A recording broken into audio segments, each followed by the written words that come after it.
Many women and men suffer from eating disorders. Today I would like to inform you about what they are, how to recognize someone with an eating disorder, and their effects.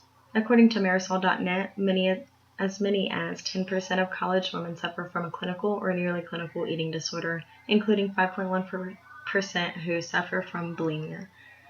Out of 8 million Americans, 7 million women and 1 million men have an eating disorder.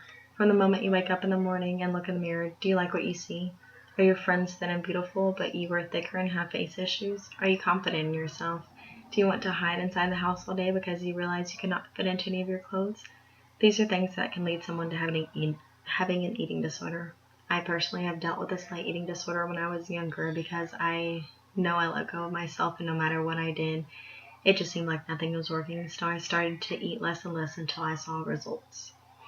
Good afternoon, my name is Brittany Pylan. I'm a former athlete and I now run marathons and have dedicated my life to being healthy. It was the best decision I have ever made. Today in the United States, society has such high expectations of what we should look like. Many of these expectations lead men and women to eventually have an eating disorder. Today I'm going to give you more information about eating disorders as well as explain some different things that can cause someone to have an eating disorder. Eating disorders are nothing to joke around about. It is all about the mind and how you perceive yourself. The majority of people know about eating disorders but may not know the difference between them. According to MayoClinic.org, eating disorders are serious conditions related to persistent eating behaviors that negatively impact your health, your emotions, and your ability to function in important areas of life. There are 3 types of eating disorders: anorexia, bulimia, and binge eating disorder. Anorexia is an eating disorder characterized by abnormally low body weight, intense fear of gaining weight, and a distorted perception of body weight. To prevent weight gain or continue losing weight, people with anorexia severely restrict the amount of food they eat. Bulimia is defined as a serious, potentially life-threatening eating disorder characterized by behaviors such as self-induced vomiting designed to undo or compensate for the effects of binge eating. Binge eating disorder is a serious disorder in which you frequently consume unusually large amounts of food and feel unable to stop eating, which can lead to bulimia. Those with eating disorders mentally know that they have an issue but cannot always stop because when they look in the mirror, they do not like what they see and want to continue until they reach their goal. Some statistics are, according to nationaleatingdisorders.org, in the United States, 20 million women and 10 million men suffer from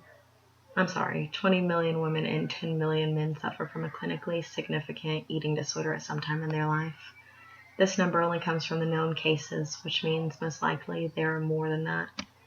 National Eating Disorders also states by the age of 6, girls especially start to express concerns about their own weight or shape. 40 to 60% of elementary school girls ages 6 to 12 are concerned about their weight or becoming too fat. This concern endures through life. It is devastating to know that these percentages are so high. Knowing that the number may not be accurate due to the cases that are not reported makes me want to go tell them they're beautiful. ViewLifeline.org states that eating disorders are illnesses, not character flaws or choices. Individuals do not choose to have an eating disorder. There is not just one thing that causes eating disorders, though. Let's talk about some.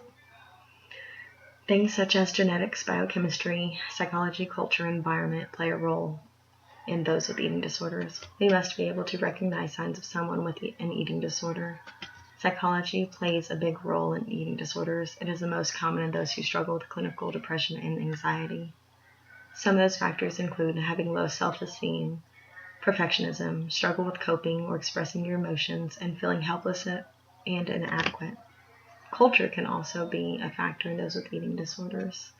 Society's standards are so high we feel we must look like everyone who is thin and beautiful to be liked. In teens and adults, we want to impress others. We do not want to be made fun of or talked badly about our bodies. When you're not happy with your body and you see a commercial or someone who promotes fast weight loss products, we tend to buy so many different things to get results, but really there is no such thing as a fast fix.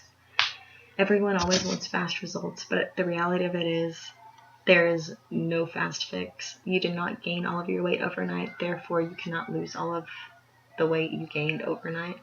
We need to have patience. Once you mentally and emotionally are stable enough to cope with issues deep down, you will have more motivation to do the right things and get results you want. To sum it up, an eating disorder is a condition in which a person has abnormal eating habits. The exact causes of eating disorders are unclear because so many different things make people feel different and they react different. Try not to tell anyone ever to lose weight or ask if they've gained weight. The more someone who already has insecurities about their body or hears things like that make it worse and end up having an eating disorder.